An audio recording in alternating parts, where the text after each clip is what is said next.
This episode is sponsored by Manolatus Nelson Murphy Advertising and Public Relations. Stay tuned at the end of our show for an interview with M&M's new Vice President, Tanya Castaneda. Tanya sat down with our producer, Nate John, to talk about her career and her area of specialization, public affairs, public relations. So, stick around. I was listening to one of my podcasts yesterday, and I always think that they do a similar intro the same way every time. And I always laugh to myself how flawless it is every time and how easy it seems. And they finally mentioned, they were like, yeah, we record like 7 or 8 of those every episode. It's really hard to say that simple thing. Oh, Thank you. That's good. That's nice. I appreciate that. No problem. All right, 3, 2.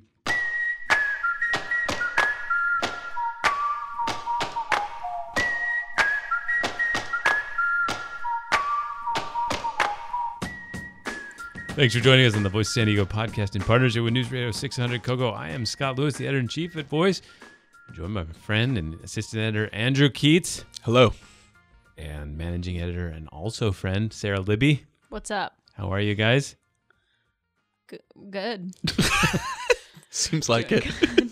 We last week did the live show, had a lot of fun at the live show, and met a lot of folks. And thanks for coming out to everybody who did at the Whistle Stop. If you didn't, hope you enjoyed the show. There's some news. We rounded that up in the politics report. And then I took off for the weekend, took a few days off, and went to Idlewild. Hadn't been there before. And of course, being the big deal that I am, I went and met the mayor of Idlewild. Yes. So when I saw this on your social media, I thought like, oh, that's cute. It's kind of weird that he's bragging about it. You've since informed me that there's quite a development. Yeah, the mayor is a dog. Yeah. That really is a game changer. Mayor Max. It was fun. We called and figured out where he was going to be and making his appearance. We had our own dog, Coco, with us, and shows up. Did Coco sniff the mayor's butt? So the mayor stayed in the back of the pickup, so Coco couldn't actually get butt sniffing. It's like a Pope mobile. Yeah, exactly. Yeah. You have to give like significant donations to get butt sniffing. Right, I would imagine. This is a political system that seems familiar in a lot of ways. So, but there was one moment I have to describe this. Like my kids, we did a lot of hiking. We saw a lot of things, had a lot of fun together, family fun, roasted marshmallows.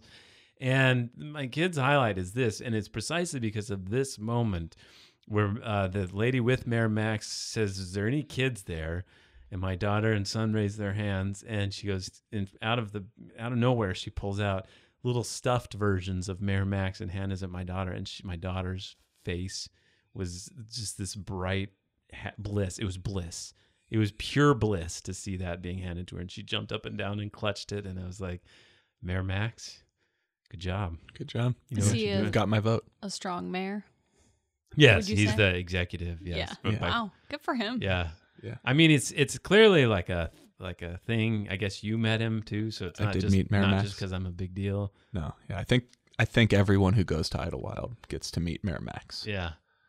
But kudos to their marketing department. It's a good small town tourism bureau that comes up with something like this.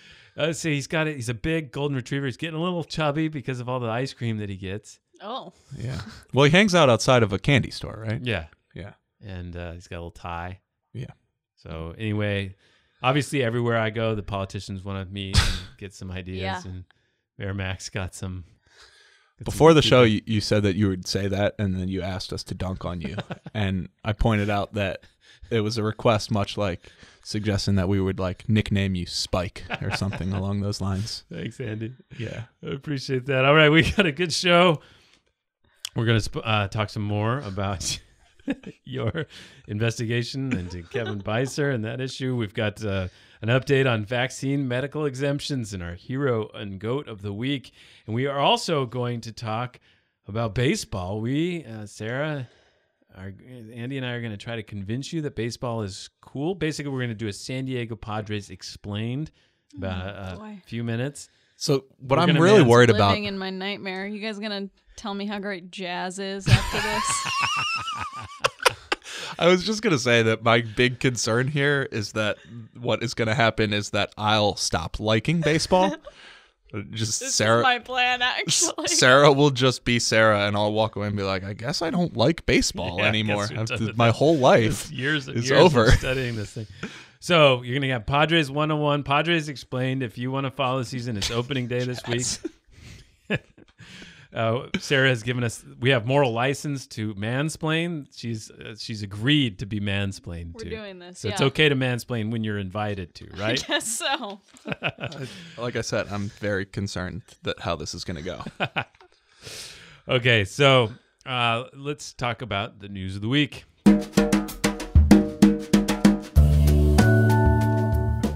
All right, last week, Andy broke the story of 4 men accusing San Diego Unified School District trustee, member of the Board of Education, Kevin Beiser, of sexual assault and harassment. Since then, the San Diego Democratic Party and a bevy of local elected officials have called on Beiser to resign.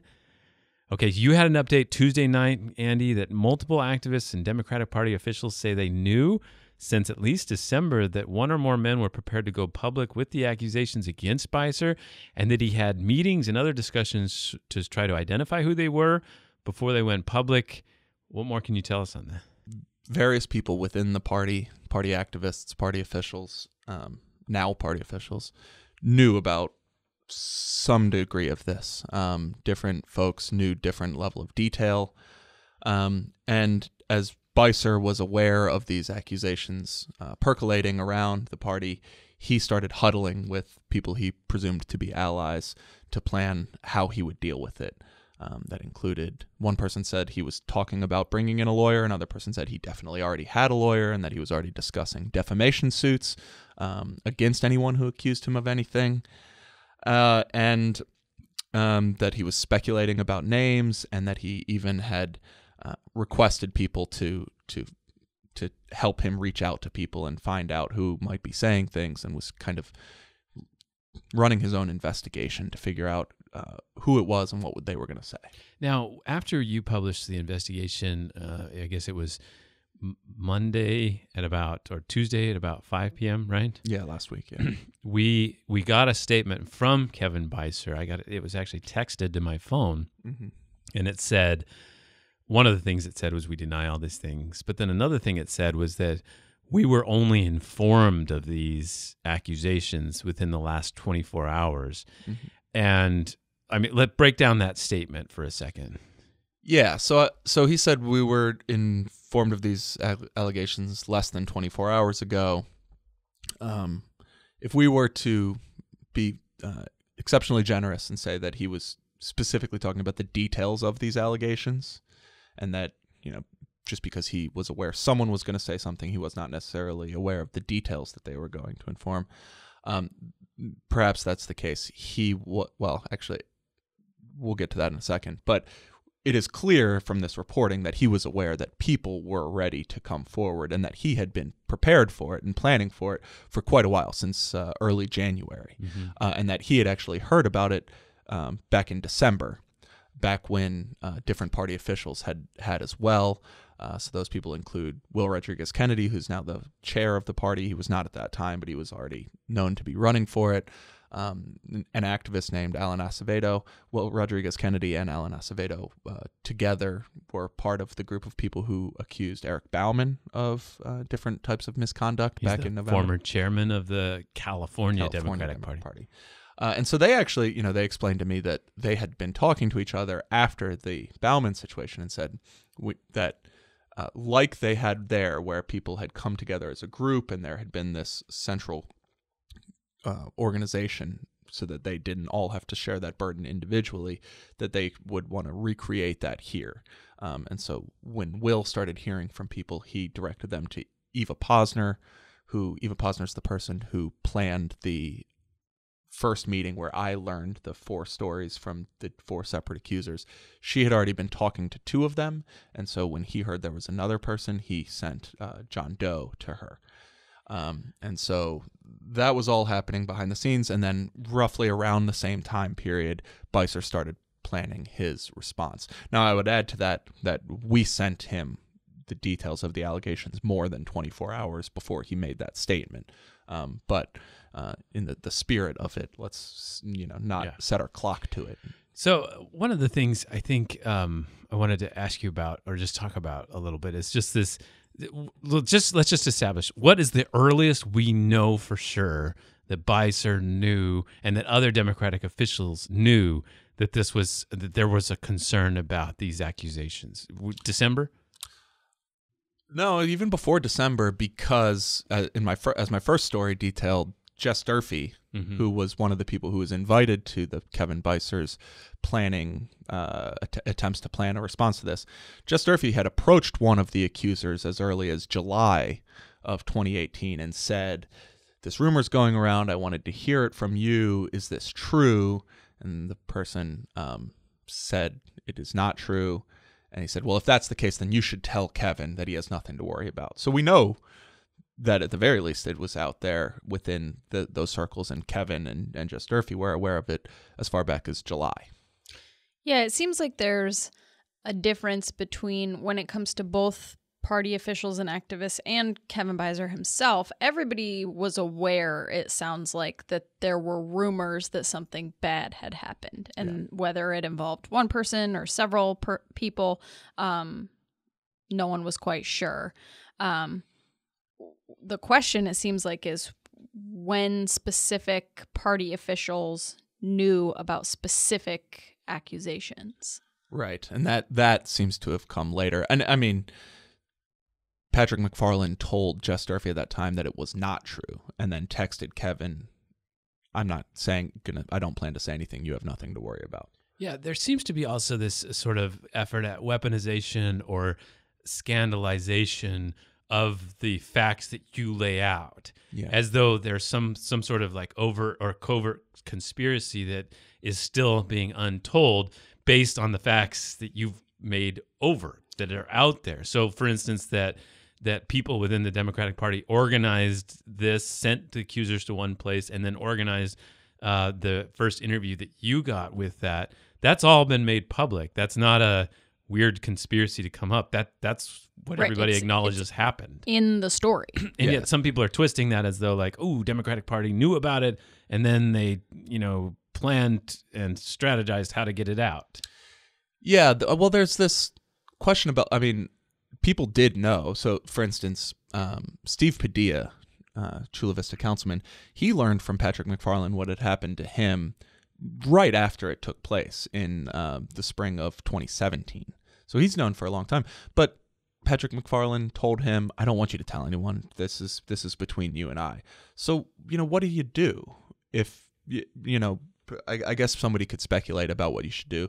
But there's a lack of a willingness to engage about what happens when you're aware of things or you hear about things, but the person that they happen to is for one reason or another not willing to go forward yet. Yeah. And so also, Eva Posner told this to the reader. She told me as well, and this also appears in the first story. They were running, two of these people were running for office at the time, and so they didn't want to come forward in the midst of their own campaigns. And so, one thing Kevin Beiser has said is this is all political. And I had a conversation with one person who said, well, it doesn't seem like it isn't political. And I think that's a fine thing to say to the extent that Kevin Beiser is a politician. 3 of these people ran for office themselves. All of them were involved in politics. They were interacting with each other within the political world. Their party activists, party consultants are up and down this thing. So, yes, that inevitably there are politics involved with when this came out and for what reasons it didn't come out at the time. The question is whether there are nefarious political reasons for that or whether there are understandable personal reasons that played out in the context of politics. Yeah. And I don't see people necessarily grappling with the contrast between those two things. Right. And the accusation that it's only political would be in the sense that it would not have come out if it weren't for a political effort. Yeah. If it weren't for some sort of struggle for power. But if he's a private citizen and wasn't a politician, then it wouldn't have come out in the same way, because that's not how that works. He's not a person in power. That's the whole point. Yeah. And he's literally in power over schools, over teachers, over all kinds of situations. And so it's not odd to me that this is a route that it would come out. Right. And I mean, what Patrick McFarland was running for office and didn't want to say something during the midst of his campaign. I think you could have a reasonable disagreement with him that he should have, maybe, if you want to say that to him. But to say that he did that while looking after his own campaign is not the same as saying he did this to Kevin specifically for his own political motivations. I also think that there's room for scrutiny, though, in terms of, I don't think anybody thinks, these men should have been forced to tell their story before they were ready, or that anyone should have, outed them as accusers when it wasn't their story to tell.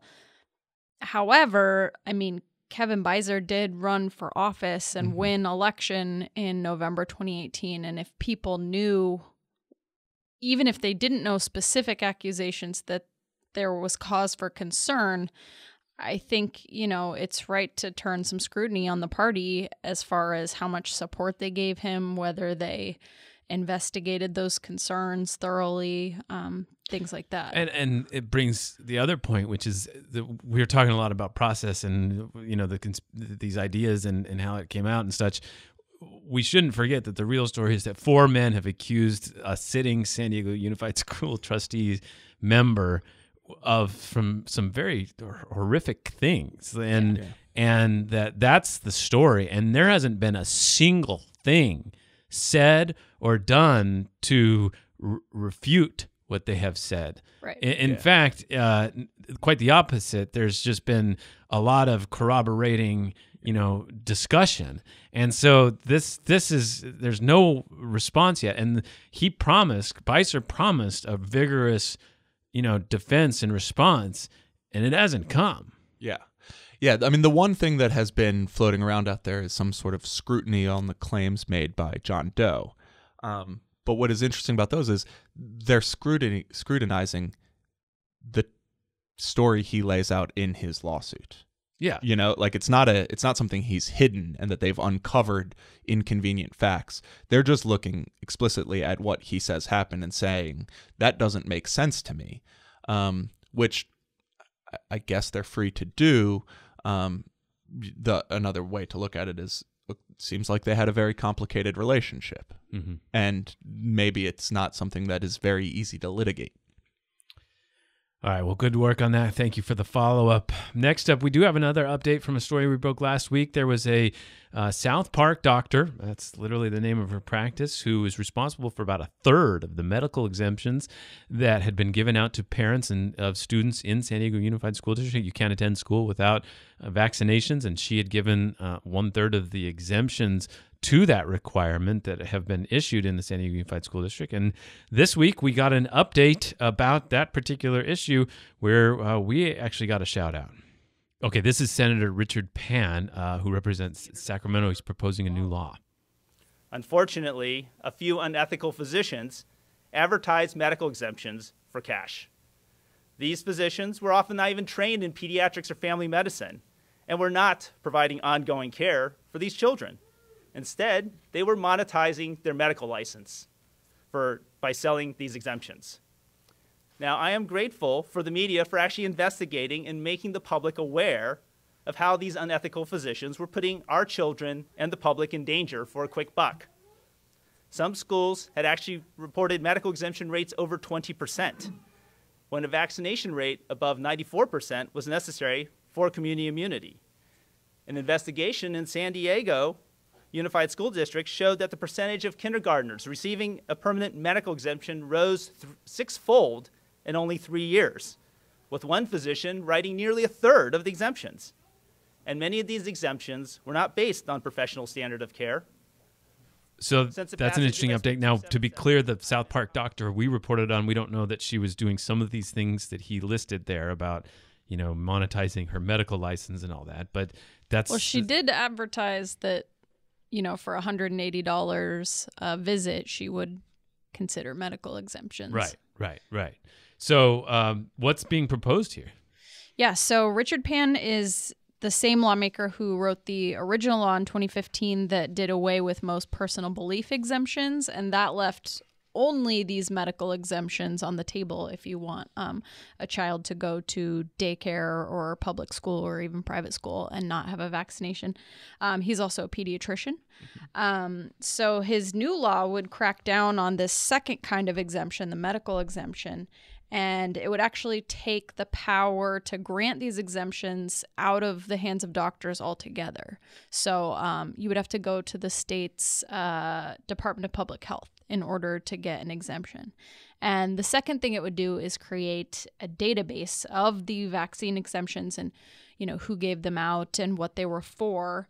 And it would also allow the department to revoke exemptions based on whether they were found to be fraudulent for some reason, or if they believed that they were given out for a reason that didn't correspond with CDC guidelines, which was something we also, delved into in our story, which was this South Park doctor, for example, gave out a lot of exemptions based on a family history of autoimmune disease. And several of the experts we talked to and the CDC said that's really not a valid reason for an exemption.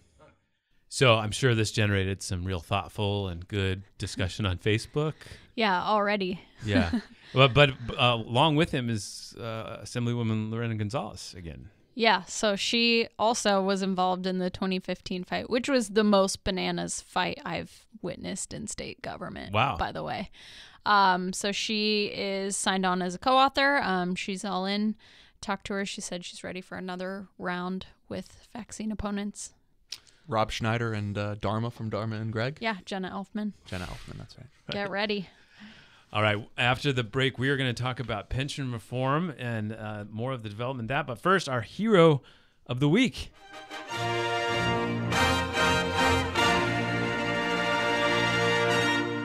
This goes to MTS, the Metropolitan Transit System. Andrew Bowen over at KPBS had a good story this week about a deal that MTS is coming close to striking with a developer at the Palm Avenue Transit Station. They would build 150 homes for low-income people and 100 homes reserved for people of middle income, right at that area that is currently just a parking lot, basically. They also have deals in place more moving towards completion in East Village and Grantville. And this is kind of the culmination of Circulate San Diego produced a report a couple years ago arguing for an MTS making a more proactive push to develop their own property. It always seemed like a bit of low-hanging fruit in this world as we're looking for as much new housing as we can, especially near transit. And after adopting a new policy last year, seems like it's already bearing some fruit. Yeah, so we're watching. We see you. Thank you for doing that. Our GOAT of the week. You lose! Good day, sir! There's somebody out there pretending to be me, calling people who have some level of or are perceived as having some sort of involvement in this Beiser scandal, calling and asking them questions, saying that they're Andrew Keatts from Voice of San Diego. It is very concerning. It is not a cool thing to do. It is threatening in many ways. And whoever's doing it is a bad person. And we're doing this to tell you, if you're out there and you get a call from anybody at Voice of San Diego, feel free to call the office and double check. Feel free to scrutinize it in any way you want. We will not hold it against you. Also, we're not going to be calling you from a blocked number, so that's one signal right there. Right. And so anyway, feel free to double check, and we are going to be totally accommodating to that. Our emails are all posted on the website. If you get a suspicious call, say that you'll send them an email and send us an email at the listed address on the website. All right. Thank you. On the other side of the break, we will try to convince Sara that the Padres are awesome in our San Diego Padres Explained segment. And I also wanted to get into the pension news this week that the city of San Diego has a pension scandal that it just cannot shake.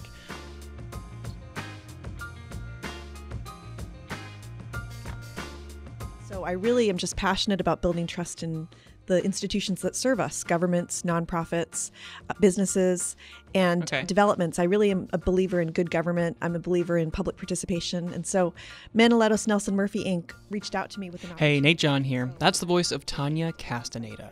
In addition to trust and good governance, she loves artichokes and the color red. You'll hear more about her after this next half of the show on pensions and baseball, so stick with us to hear how she wants to build trust in San Diego institutions. And you can find out what public affairs public relations actually is, because I didn't know. That's coming up in a bit.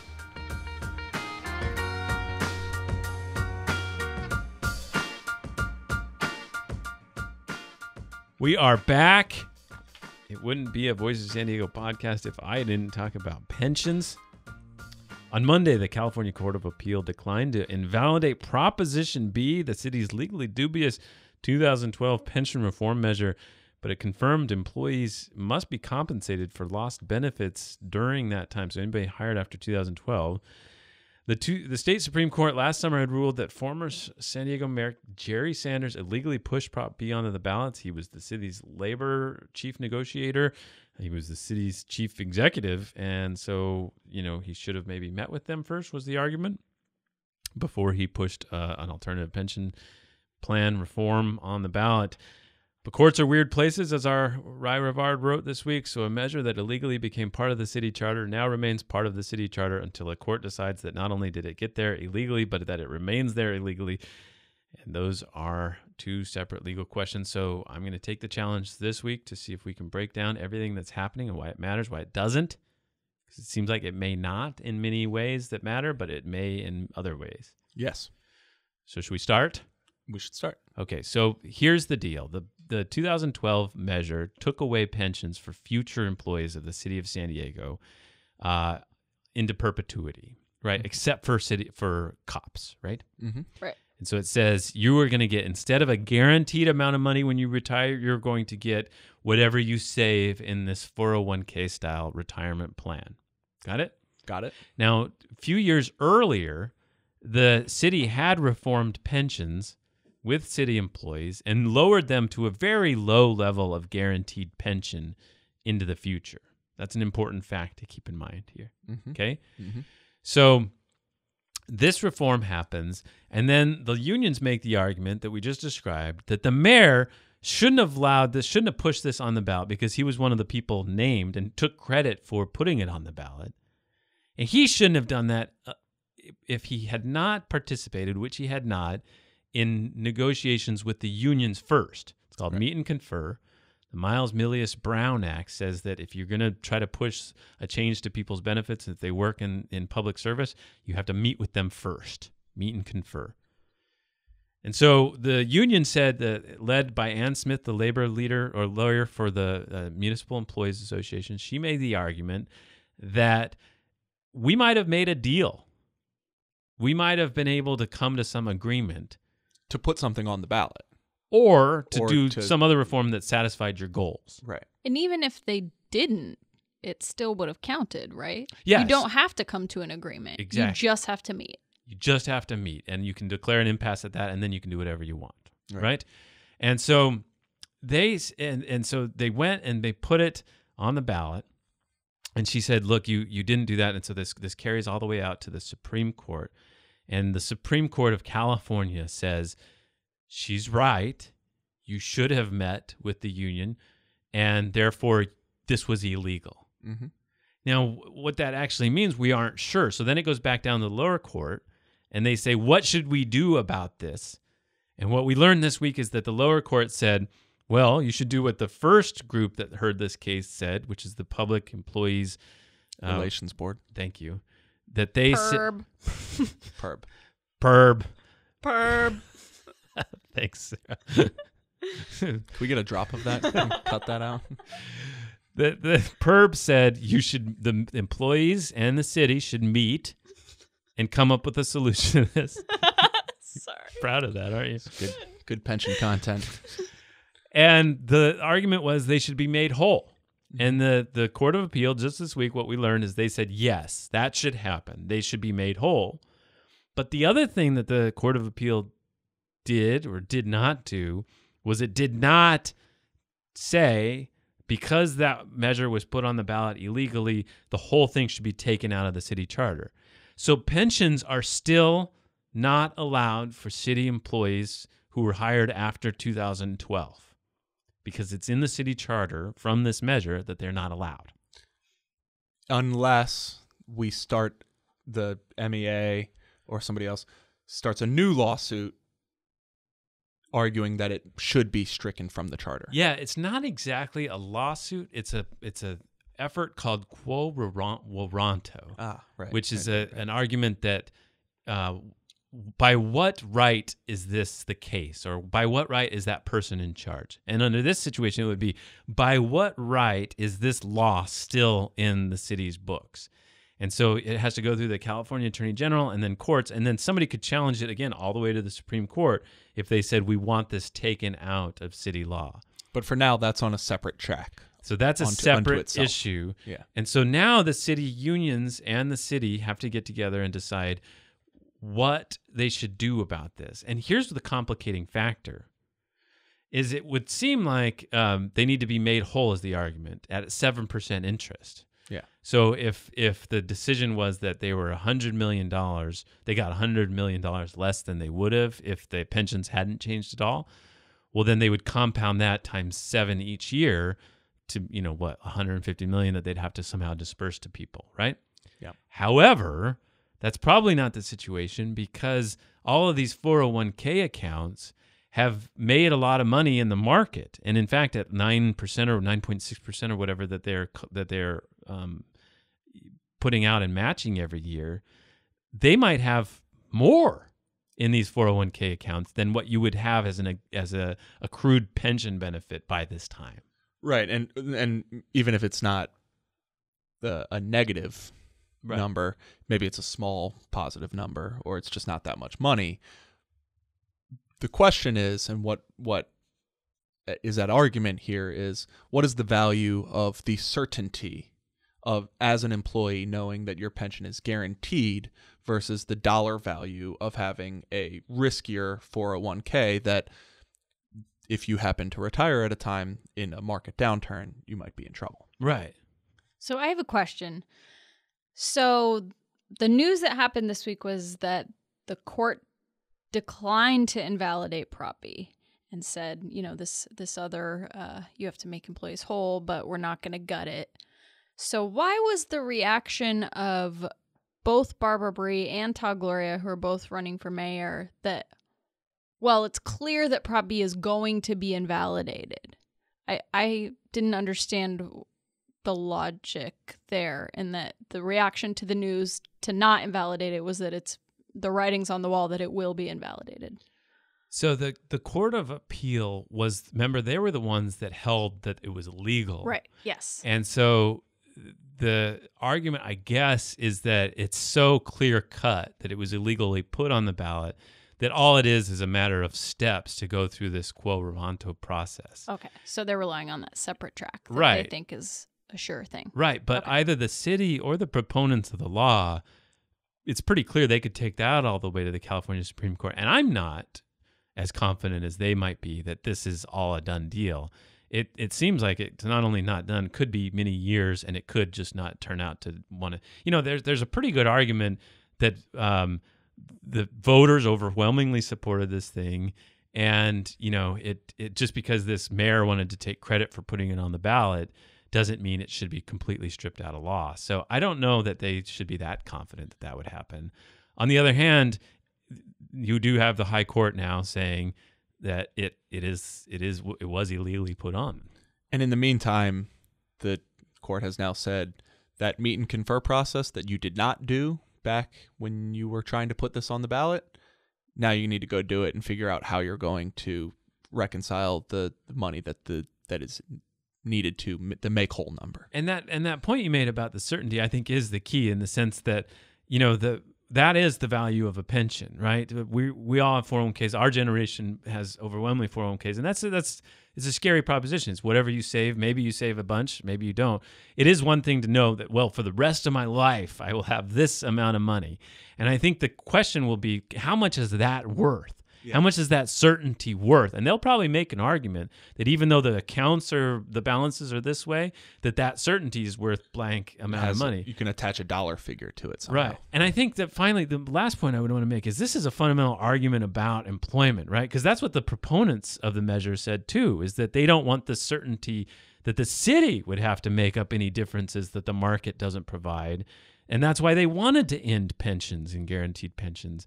And so I think that represents this view of government, that government is just a service and that service should be delivered as efficiently and cheaply as possible, versus the argument from the labor unions and others that government is not only a service, an efficiently provided service, or should be an efficiently provided service, but it's also itself an employer, and it's also itself an investor in the community.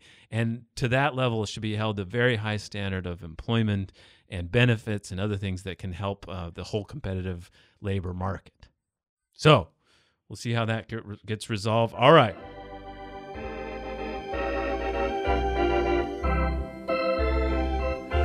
Tomorrow is opening day at Petco Park. Andrew Keatts and I will be in attendance.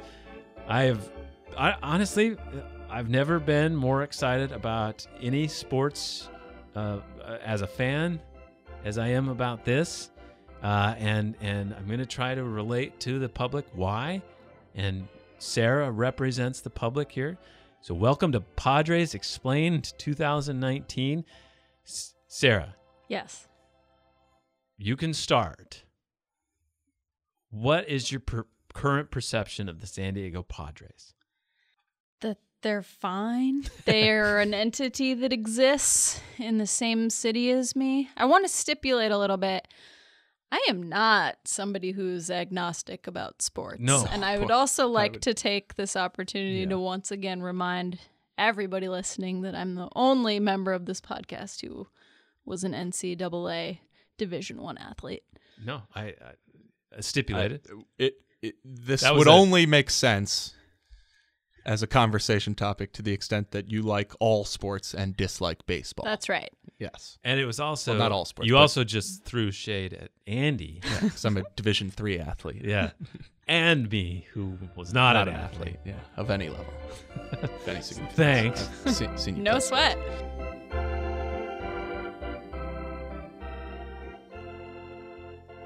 All right, I'm going to take a sideways approach here. Okay.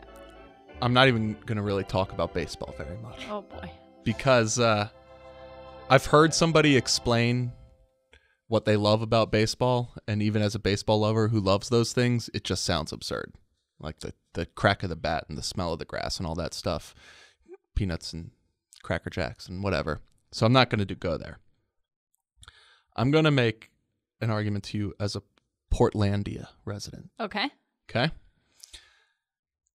San Diego has suffered some losses in the world of sport. Sure. We have nothing going for us. That's right. And in many ways never have. Yes. But from what was a dismal position as perhaps the losingest sports city in America. The Padres are the losingest baseball team in the last 50 years. Ever. Yeah, since they came into the league. So then we lost a team. The Chargers are gone. Yes, that happened.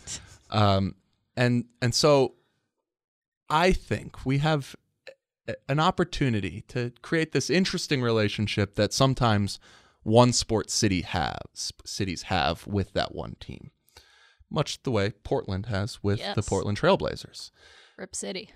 And across the league in the NBA, fans know that Portland is kind of a special crowd because they just love that team, and there's a sense of it's just like a love affair between the team and the city. And I think you can really only do that when when you're like a one-town team and you're just grateful that they're there. So it's like the Red Sox Boston's crazy about the Red Sox, but that's not quite their relationship. They have a lot of expectations. There's entitlement. It's not a love affair necessarily. It's more of sometimes it seems like they downright hate each other, the city and the team, right? And players get angry. People in Boston are weird, man. Yeah. So I think now what prevents that from happening right now is that they've been so bad. But I think that they are on the precipice of potentially being quite good. And if they were to become quite good in this city that has no other major sporting team, in a town that has a nice ballpark, in a neighborhood that's fun to go to, I think you could see 10 years from now Padres baseball being the type of thing that's just kind of on the tip of everyone's tongues. When you're ordering a sandwich at the sandwich shop, people mention what happened in the game the day before. And it's just like this conversation topic that infiltrates the city in a way that can be quite nice for either a fanatic or a layperson who just has a passing interest in it.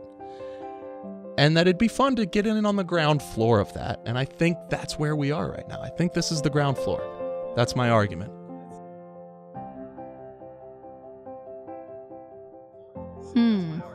Interesting. It's really, really well done. Thank you. Thank you. And so I will buttress that with this. So one of the great things about baseball is not just the story of the games and the wins and losses, but how the team comes together. And I mean, like, not some spiritual, like how they come together, literally the pieces that have to be put in place. And so baseball, unlike some of these other sports, has this extensive, each team has this extensive group of teams behind it in the lower minor leagues, right? And those minor league teams have a lot of different players, many of whom will never make the major leagues. But the Padres, over the last, 4 years? About 4 years, decided to really try to build the best group of players in those minor leagues as possible. And they made a lot of decisions and moves along that way. And several of the people that they put in there turned out to be extremely good. So good, in fact, that one of them is the best considered prospect in the entire league. So of all these hundreds of minor league teams, this guy is the first or second best prospect, right? It's hard to say which one exactly the best, but his name is Fernando Tatis, okay? And he is going to be the shortstop for the Padres. And just this week we learned, we never knew exactly when he would come up to be a Padre, but just this week we learned that Fernando Tatis is going to be starting for the Padres tomorrow at shortstop. And that's really weird for another reason, because he's usually, they don't usually bring somebody up to play the full year like that. There's a labor rule that prohibits them from, or that makes it more advantageous for the owners to not do that. And so they've taken the extra effort to put him in there, and they're probably going to have to pay for that in some form.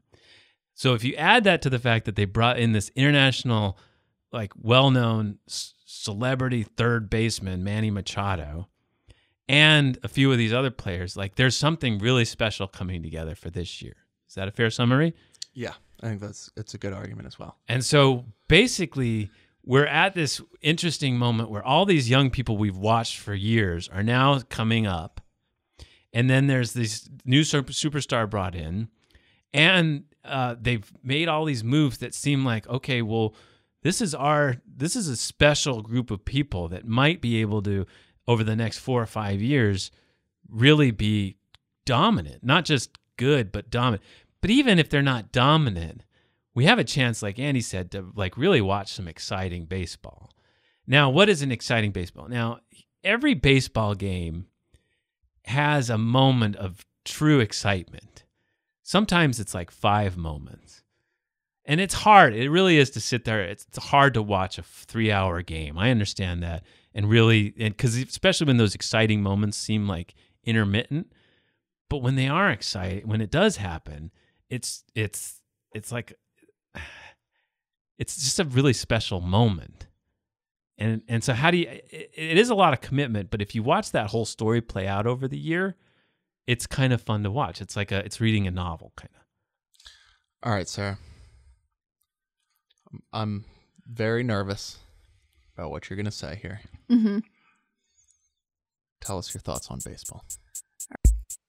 All right. Well, I have some thoughts. I'm intrigued by your guys' approach, because what it sounds like to me is that you're asking me to become something that is reviled among sports fans, which is a bandwagon jumper. Well, so I sorry to interrupt, but I have always hated the idea that bandwagon jumpers are reviled in the first place. Of course you do. I think I think it's perfectly fine for people to have so many things in their life. So that's a question is, is it okay for me to make this move? Are you guys going to double cross me and say, you're not a real fan and you only just got into this? That's part of what I want to do is because I do think that this is a moment still where they are the worst and have been the worst for quite some time. And likely will be again for another year or two. And so this is really a great window to say, I'm starting to follow this story. All right. So, I mean, one thing you said that did resonate with me is being able to be part of this. So when I lived in D.C., right when RG3 started for the Redskins. And may not seem like it now, but there was a while where it was really exciting and really magical. And I got on the bus to go to work one day, and the guy sitting right at the front was talking to the bus driver about the game, and they were just like right on the precipice of like this really exciting thing happening to their town. It never ended up happening, but it was just like so special to watch. And I think about that moment still of just like these two guys talking about the game and did you see how RG3 played? And that's why that's why I'm so excited about this team, is because I've tried to follow these specific individuals for so long that like I've gotten into really rooting for them. So my favorite player on the Padres, for example, is Franmil Reyes. This is a guy who is a gigantic human being, and he hits a lot of home runs. And he wasn't considered very good. In fact, they gave other teams the chance to take him, and they never did. And he got pulled up last year, and he did really well and hit a bunch of home runs. And now he's hit a bunch of home runs in spring training again. And he's just like this. Nobody thinks he's going to work out. And Andy just snickered because he probably won't work out. No, that's not why I snickered. But I think that he will, I think he's really fun to watch, and I'm just like rooting for him. You know what I mean? And there's like 4 or 5 of these other guys like that, like Fernando. And now they have Machado, who's not even my favorite player, but he's a glorious third baseman. And so like each one of these guys, you just kind of like want to root for in many ways. Like Franmil especially, I mean, he's from the Dominican Republic, underdog kind of feel, and I just think he has a chance, and it's fun to watch and root for. Why did you laugh? Tell me that. I just my appeal would not be based on individuals. Right. Well, I think that's one way. It's like there is the team versus the individual. I'm an individuals guy. Yeah. So the other thing I think is interesting about your guys' pitch is that like no one's tried to sell me on the idea that the game itself is all that interesting and fun, which has always been what I struggled with. Yeah. However, I am coming around very much to the idea that it's like more of a community and an experience. And I did go to one Padres game last season, and I had, a young baby, and we sat in the grass and not in the stands, and like I couldn't have been more detached from the game. I'm juggling a baby and putting sunscreen on him, and yet it was the most fun I've had at a baseball game. The more detached I became. Like I ate a Hodad's burger, and it was like a transcendent Hodad's burger. It was like far better than any Hodad's burger I've ever had. And I'm like I said, like taking photos with the statue, and I'm doing all these things that don't involve watching the game. And it was like by far the best experience I've ever had going to a Padres game. So I'm on board for that.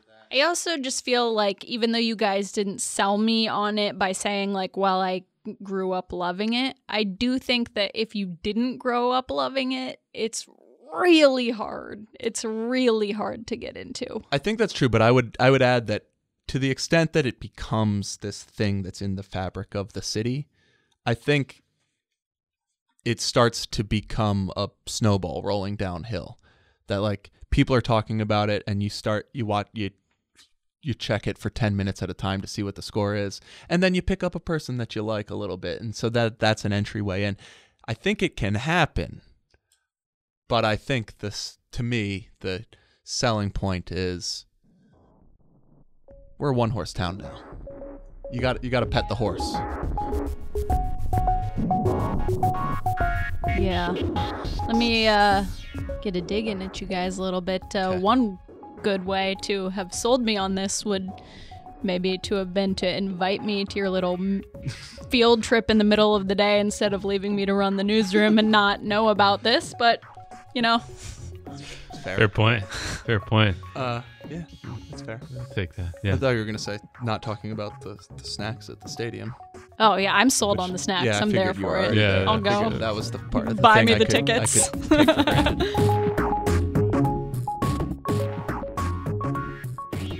Coming up on the People's Reporter, voice engagement editor Megan Wood sits down with Ryder Rivard, our reporter. They'll figure out what's going on with a decades-long project by the city. It seems to never end. It was the project to take overhead power lines and bury them in the ground.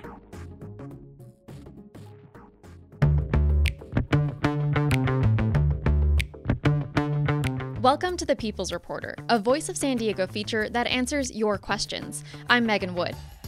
We're asking voice reporter Ry Rivard for help this week because we recently got a question from Steve Ravlette about utilities going underground. Steve wrote to us and said San Diego utility pole undergrounding started in 1970. Why, 48 years later, is the city of San Diego not even close to completing the job?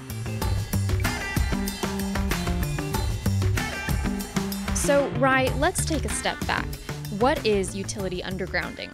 We don't have to overthink it too much. It's taking overhead power lines and putting them underground. This effort started back in the 1970s, late 1960s, when Ronald Reagan was still governor. And how are these projects funded? There's a surcharge, as they call it. You can call it a fee, a tax, whatever you want, on your SDG&E bill. And you actually pay a little bit into your other utilities, too. AT&T, Cox, Spectrum, whatever cable and telecom provider you use. Some of that money gets diverted, although most of the money comes from SDG&E to bury lines. So from your reporting this week, you said that there was about $180 million in the fund that the city has for these projects? Yeah, surprisingly. So people have been complaining about for a long time that this process isn't happening fast enough. But the city's actually had trouble keeping pace with the amount of money coming in. This has been a problem that's cropped up over the decades and cropped up again recently, where there was, millions and millions of dollars coming in to do what should have been lots and lots of projects, but for some reason or another, everybody couldn't get their act together to actually spend all the money. Now the city says, hey, we have a plan. We're going to spend money at about the rate it's coming in, and we're gonna do this a little bit faster than we've been doing it. Okay, so knowing that, what's the current status? So we've buried now a little over 400 miles of utility lines since the 1970s.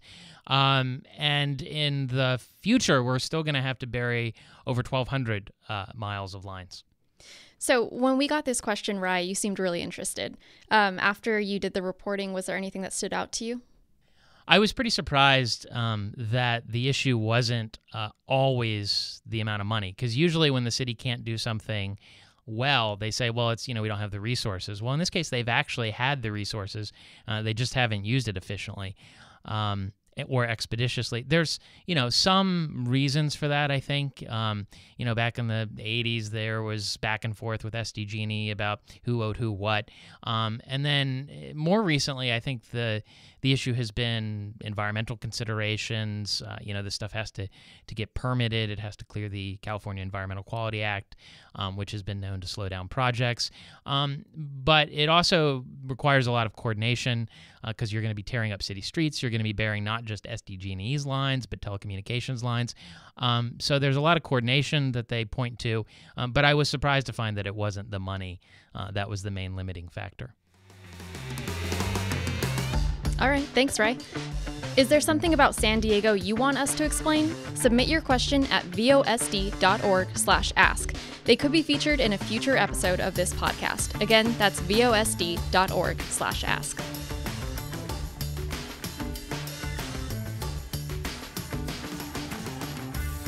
All right, now we have a sponsored interview with Manilatos, Nelson, and Murphy, Advertising and Public Relations. Voices Nate John sat down with M&M's VP of Public Relations, Tanya Castaneda.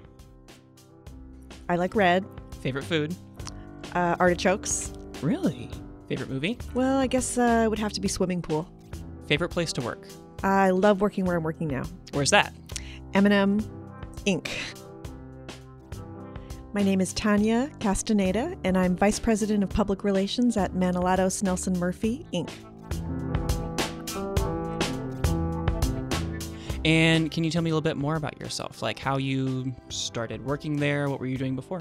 I've had a long career in the media and communications industry. So Okay. I started out as a reporter years ago, worked for a bunch of different newspapers, and most recently worked for the Port as the public information officer. So I've been on both sides of the microphone and both sides of the notepad. And working at the Port as the public information officer, I really was able to delve into a lot of really important projects in San Diego and really hone my public relations craft.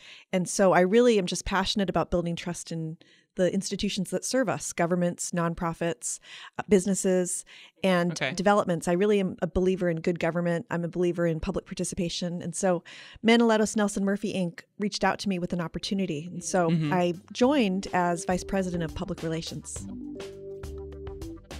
What I love about M&M is that it's one of the few firms in San Diego that really specializes in public affairs, public relations, and does it well. What does that mean? Public affairs is a unique specialty within the public relations field, and it's about the intersection of government, the media, and the public. And our clients are broad. We have a broad range of clients from government to development to nonprofit. And what's great about working at M&M is I'm working with some of the best people in the city. The network that I'm part of is incredible. We have a huge network on both sides of the political spectrum. We know so many of the people in town who are the decision makers and the leaders, and we're able to build these coalitions for our clients that really serve the public. They really help achieve the goals of our clients, such as one example might be getting a policy finalized. Another goal might be getting a development project built.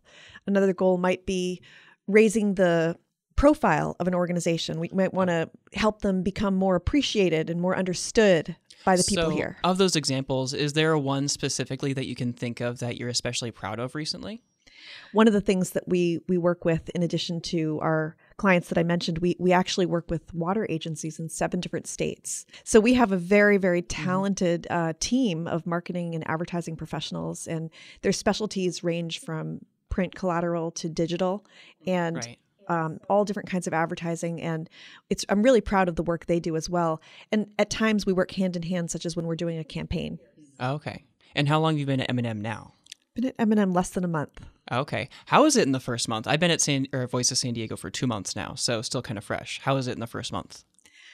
I am just so impressed with the breadth of the work I get to do.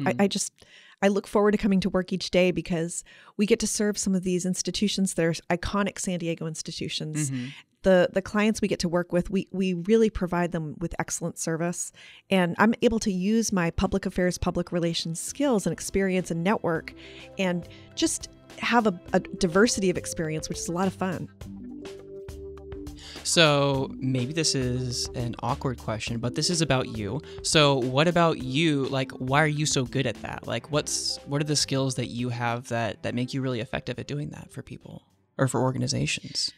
Well, I have to say that having been in San Diego for some time, probably about 13 years now, I've developed a really great network and a lot of people who I can outreach to and really talk to them and talk about a project or talk about a client, and they'll listen. And what's great about that is that I've gained a reputation in public relations because I'm accredited. Very few people in public relations become accredited in public relations. What does that mean? That's a worldwide credential recognized by dozens of public relations institutions. It is a signal that I adhere to the highest standards of the profession in terms of ethics, progressive practices, and research-based decision-making.